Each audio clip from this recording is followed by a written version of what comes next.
just expecting to roll over this Oklahoma City team?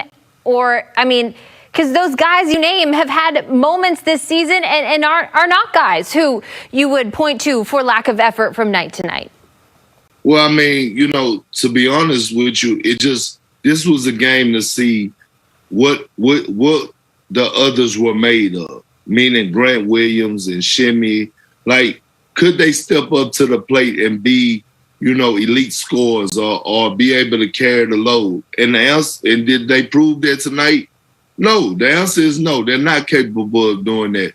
We saw what Peyton Pritchard is capable of doing. He's a walking bucket. But everybody else just underperformed, except for Jaylen Brown. Marcus Smart, I mean, he hustled, but he played dumb throughout the course of the game. Took ill-advised shots, took shots that was unnecessary at points of the time where he could have ran the offense, got guys into plays, got the ball to Jaylen Brown. Tristan Thompson was a non-factor tonight. Luke Cornett was okay, but overall, the Thunder just came out. They wanted it more, and you could tell they were playing desperate for whatever reason. Maybe they were just trying to snap that losing streak. Whatever it was, the Thunder just wanted it more. I agree with you. It felt like Marcus Smart was trying to do too much. As we bring in Scal now on the call. Scal, what do you make of what you called during the game worst loss of the season? Oh, I don't even think it's close. This is by far the worst loss. Sometimes you have to, and sometimes we don't do this in the media. We don't explain to everybody the scenarios, right? Like coming off of a West Coast trip, that's a trap game. But you just lost 2 games in a row. You played bad against Brooklyn, played bad against Charlotte, and now you're playing a team that is trying to lose. They have a losing culture, even though in a weird way, and Perk will vouch for it, they have a winning culture. They are just trying to lose and somehow figure out how to navigate the season, but they're coming in off a back-to-back. They lose on back-to-back nights by average of 31 points a game. That's how much they lose by on back-to-back. And they come in here and do this. It was by far the worst loss of the season. And I was listening to what Perk was saying. He is spot on.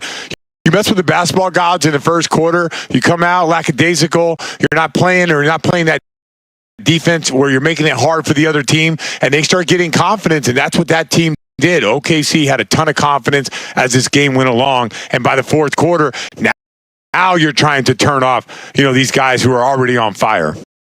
I mean, the Celtics also couldn't buy a basket, particularly from 3. They finished the night missing 38 threes, but Scal, you said it. Let's go to the start of this game, and Perk, take me through it.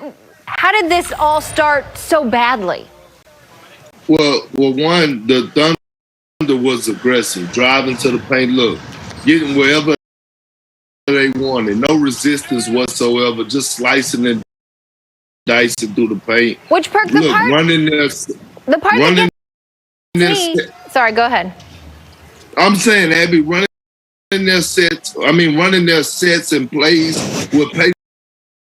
Look, it's just a different speed. No, I know, that's my point, is that the Celtics knew exactly what was going to come for them. I mean, their coach, Dagnall, said, our goal is to drive the paint and then figure out what to do from there. And the paint was wide open for them, Scal. Yeah, no question. I mean, they knew what they were getting into. By the way, this happened down in Oklahoma City. The Celtics had to go zone to even stop these guys to go on that 36-14 run in the fourth quarter. So the only reason they knew what they were getting into, they had a day to prepare for this. That's the worst loss. And the fact that they just cracked the Celtics off the dribble over and over and over again, sometimes on a possession, they'd hit the paint 3, 4, 5 times. All I want to do is the Celtics hit the paint once. Can I get them to the paint one time? So that's the reason why. Now, I want to give Jaylen Brown a ton of credit. I thought he played hard. I thought he hung in there. But and Perk mentioned Peyton Pritchard, Luke Cornett. Like, those guys really played hard. They brought it today. But the rest of the guys, with this opportunity to solidify yourself and forget the playoff rotation, playoffs, I'm talking about your livelihood. This is a game where Oklahoma City has 37 draft picks over the next 7 years. All these guys are not going to be on Oklahoma City. But when you're another GM and you can pick a guy from Oklahoma City or a guy from the Boston Celtics, what do you think they're going to do? So I'm not sure that these guys understand that their livelihood is at stake every time they go out there. Abby, real quick, Scal. Last time the Celtics and OKC played in Oklahoma, the big fella, Moses, he got a contract extension right after the game. Guess what? I wouldn't be surprised if somebody else on this roster get a contract extension after they just put on a performance against the Celtics. So, I mean, that's all I wanted to say. I'm sorry I interrupted you, Perk, earlier. The first quarter stuff drove me insane because you knew exactly what Oklahoma City wanted to do. But then in the fourth quarter, I mean, this Oklahoma City team, as we talked about, the youngest in the league. And while they have been good actually this season in crunch time, Perk, the Celtics let them put up 41 points. Oklahoma City had an answer for everything the Celtics threw at them. Yeah, and I mean, just watch it. Basically going down, attacking the paint. This is 2 offensive rebounds. Grant Williams, you are guarding him. This is a chance to make a statement to Brad Stevens that he could trust you. Right here, just getting out in transition, attacking the paint again. Like, it's no shot blockers. Tristan Thompson too small. We're just going to dunk the ball in your face. Look, it's like, how many paint points are you going to give up? This is what this team do. Basically, again, look, wide open, dunk contest. Why are you laughing? Perk is flabbergasted. No, because what Perk is right. I know what Perk is thinking. Like, this is unacceptable defense. It's unacceptable defense. It is just, we can't even talk about it. It was that bad today in the fourth quarter. It's unacceptable defense. It's the most points any team has put up on the Celtics in a fourth quarter this season, and it was by a G League team. Okay, so that's defense. I told you guys.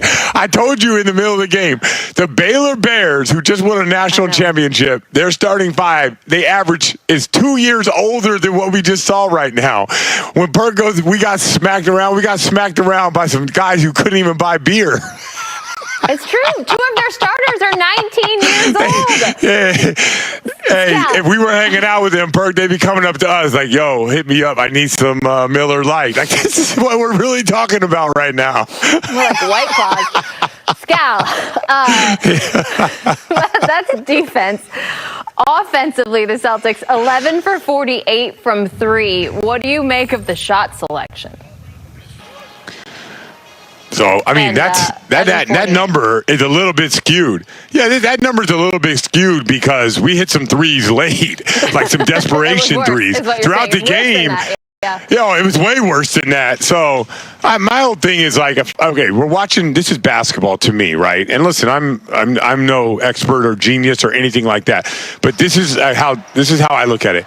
Oklahoma City is driving the paint and getting to the rim, and we are settling for the 3. Now, the 3 is fine. I don't mind the 3. I'm actually a big fan of the 3, but when you just keep shooting it, like, you got to go to the basket once in a while. If you're not making threes, did you see that play that I highlighted? Lugan's door drove, he kicked it, then he went and relocated and got a wide open 3. Like, I'm okay with those. It's like, I feel like every time we get a 3, we just jack it up there, and even when we're not playing well. And that's why I think you got to establish a paint presence first, and then at that point, the 3s will start to flow.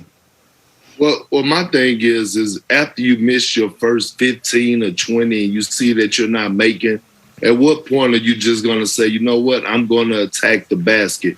And, I was going to say something about Brad, but this wasn't on Brad.